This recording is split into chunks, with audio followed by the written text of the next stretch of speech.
जय हिंद दोस्तों, आज हम आपके लेकर गए हैं क्लास 8 का टॉपिक कब, कहाँ और कैसे। यानी पिछले वीडियो में आप हमारे चैनल पर जाकर के देख सकते हैं तो कब, कहाँ और कैसे। तो हम आपका आज लेक्चर 2 लेकर के आए हैं। तो सबसे पहले आप हमारे लेक्चर को आप हमारे चैनल को सब्सक्राइब कीजिएगा और लाइक कीजिएगा। तो चलिए स्टार्ट करते हैं आपके वीडियो।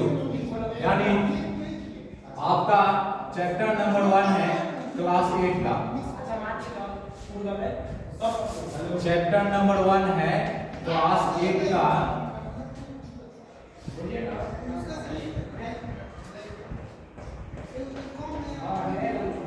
कब, कहाँ और कैसे।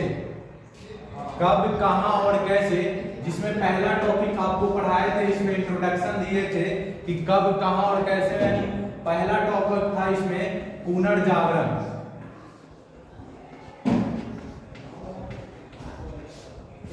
पुनर्जागरण पुनर्जागरण में क्या था, तो थोड़ा रिपीट कर देते हैं। पुनर्जागरण में क्या था, तो आपका मतलब 18वीं शताब्दी के उत्तरार्ध में या 15वीं शताब्दी के उत्तरार्ध में यह एक आंदोलन इटली में शुरू हुआ था, जिसको पुनर्जागरण के नाम से जाना जाता था। मतलब इसमें क्या था, पुनर्जागरण में तो पहले से जो सिद्धांत चलते आ रहा था, यानी अंधविश्वास, एक धार्मिक अंधविश्वास थे, उस पर लोग सवाल उठाने लगे, पैदा करने लगे। यानी इस पुनर्जागरण में आपका एक तरह से बोला जाए तो वैज्ञानिक पद्धति की शुरुआत हुई। अब सेकंड में आपका टॉपिक आपको इसमें पढ़ाए थे खोज यात्राएं। खोज यात्राएं खोज यात्राएं में आपका यहां से शुरू होता है रिसर्च जर्नी। रिसर्च जर्नी में क्या था, तो पुनर्जागरण से यहाँ से सब राजाओं के खिलाफ यानी अपने ही शासकों के प्रति सवाल उठाना शुरू कर दिए थे। अब उसके बाद क्या था, यहाँ खोज यात्रा में क्या था, तो यहाँ से लोग पुनर्जागरण से भटकना शुरू कर दिए थे। अपने ही देश से एक दूसरे देश में जाना इन्होंने शुरू कर दिए थे। यानी किस दृष्टिकोण से जा रहे थे, यानी कुछ वहां पर नया चीज जाने के दृष्टिकोण से या यहाँ व्यापार करने के दृष्टिकोण से। तो सबसे पहले यहाँ पर निकले हुए थे कोलंबस।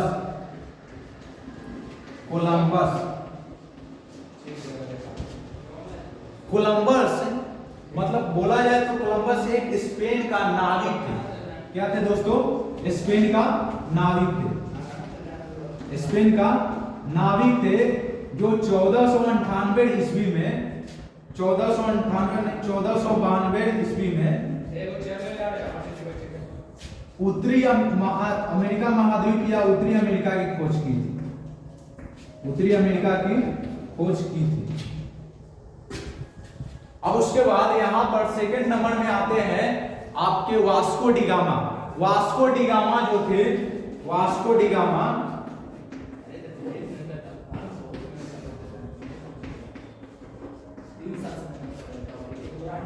ये वास्को डी गामा पुर्तगाल के नाविक थे। पुर्तगाल के नाविक थे, जिन्होंने 1498 ईस्वी में भारत का खोज किए थे। भारत का खोज किए थे। ये कैसे किए थे और कहां पर ये उतरे थे, ये हमारे लेक्चर नंबर 1 में आप देख सकते हैं जाकर के। तो स्टार्ट करते हैं यहां से अगले टॉपिक। अगले टॉपिक आपका आता है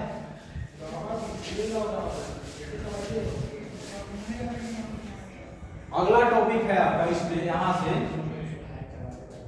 औद्योगिक क्रांति। औद्योगिक क्रांति औद्योगिक क्रांति कहने का मतलब हुआ कि इसमें ज्यादातर ये मशीनीकरण पर ध्यान दिया गया। मशीनीकरण का पर ध्यान दिया गया मतलब ये था, इसका कहने का अर्थ ये है कि जो मतलब पुर्तगाल के नाविक आए हमारे भारत में, फिर स्पेन वाले आए और फिर फ्रांस वाले आए, तो उन्होंने हमारे यहाँ के कल्चर और हमारे यहाँ की सभ्यता और हमारे पूरे रहन सहन के बारे में जा करके वहाँ पर बतलाए, और यहाँ पर क्या क्या उत्पादन होता है इसके भी बारे में वहाँ पर उन्होंने चर्चा की थी। तो वहाँ से लोग यहाँ पर आए थे तो बिजनेस करने। बिजनेस करते यानी यहाँ पर हम लोगों को तो सबसे पहले कच्चा माल उन लोगों को चाहिए था। कच्चा माल हम लोग के सस्ते दाम पर ले जाते थे खरीद करके, और वहां पर क्या करते थे, इंग्लैंड में या अपने देश में बना करके दुगने दाम में ले आकर के भारत में ही बेच दिया करते थे। तो यह जो औद्योगिक क्रांति है, यानी अगर एक मशीन आप याद सपोज कीजिए कि आपके पास अगर एक मशीन होगा तो आप क्या करेंगे, तो थोड़ा सा मतलब बिजनेस में मतलब वृद्धि होगा। अगर बिजनेस में जैसे वृद्धि हुआ तो आप 2 मशीन लगाएंगे, 3 मशीन लगाएंगे, 4 मशीन लगाएंगे, ऐसे ही करते करते यहाँ से एक तरह से बोला जाए तो यहाँ से औद्योगिक क्रांति शुरू हुई थी। औद्योगिक क्रांति जो थी वह 18वीं शताब्दी के उत्तरार्ध में, 18वीं शताब्दी के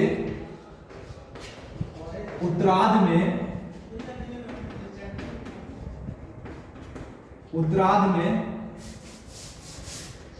इंग्लैंड में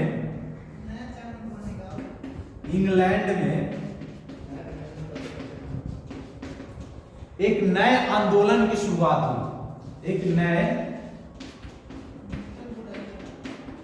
आंदोलन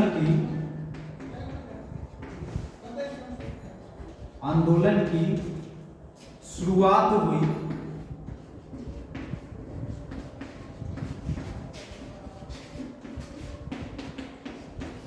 जिसे औद्योगिक क्रांति बोलते हैं। औद्योगिक क्रांति कहते हैं। यानी यहां से जो था वो आपका मशीनीकरण, यानी जितना से जितना हो सके मशीनीकरण करना है। और यह इंग्लैंड में सबसे पहले शुरू हुआ था। इंग्लैंड में शुरू होने के बाद क्या था, तो इंग्लैंड के बाद आपका फ्रांस वाला यही सिस्टम लागू किया, फिर स्पेन वाला, फिर पुर्तगाल वाले, यानी यहां से क्या हुआ था, तो औद्योगिक क्रांति यानी हर देश में फैल गई थी। इसके बाद यानी औद्योगिक क्रांति के बाद क्या था, तो आपको कच्चे माल की जरूरत थी। कच्चे माल बोले तो यहाँ से जो इंग्लैंड, कोई भी यूरोपीय देश था, यूरोपीय देश उनको कच्चे माल की जरूरत थी। कच्चे माल यानी सस्ते कीमत पर ले जाते थे खरीद करके, और वहां पर बनाते थे, और वहां पर मशीन में बनाते थे और ले आते थे हमारे देश में बेच देते थे।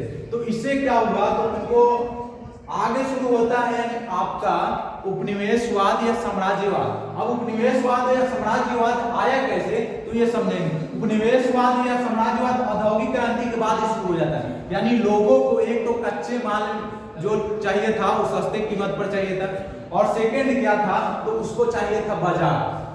उसको चाहिए था बाजार। बाजार बोले तो यानी बेचने के लिए जो सामान बना करके लाता था उसको बाजार में बेचना पड़ता था। बाजार में बेचना जब पड़ता था तो उसको टैक्स लगता था, तो टैक्स देने से वो सब क्या करते थे, तो घबराते थे। तो मतलब यानी उन लोगों को ज्यादातर लाभ नहीं हो पाता था, जिसके कारण वो लोग क्या किए, आगे दिमाग लगाए तो एक ऐसा बाजार बनाया जाए जहां पर हम लोगों को कोई भी टैक्स नहीं देना पड़े, यानी पूरी तरह से बोला जाए तो मतलब कम ही पैसा में ज्यादातर लाभ हो जाए, वो दिमाग लगाए। यानी यहां से आपका शुरू हो जाता है उपनिवेशवाद एवं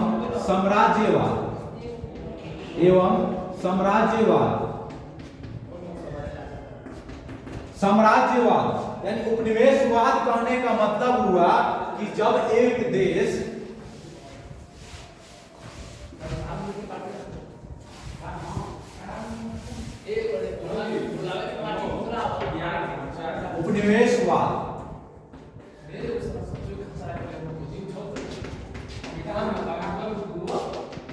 उपनिवेश का मतलब हुआ कि जब एक देश दूसरे देश को अपने आर्थिक स्थिति या राजनीतिक स्थिति से क्या करता है, तो उस पर दबदबा जब स्थापित कर लेता है, यानी सीधी साधारण शब्दों में बोला जाए तो उसको गुलाम बना लेना। यानी जब गुलाम बना लेता है तो उसको उपनिवेशवाद बोला जाता है, उपनिवेशवाद। अब यहां से क्या था कि जब एक देश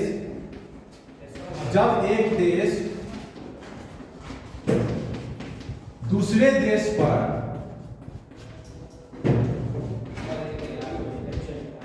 आर्थिक या राजनीतिक धार्मिक, राजनैतिक या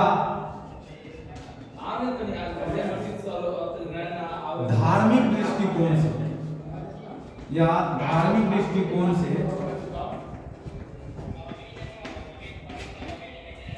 अपना दबदबा स्थापित कर देते हैं, अपना दबदबा स्थापित कर देते हैं,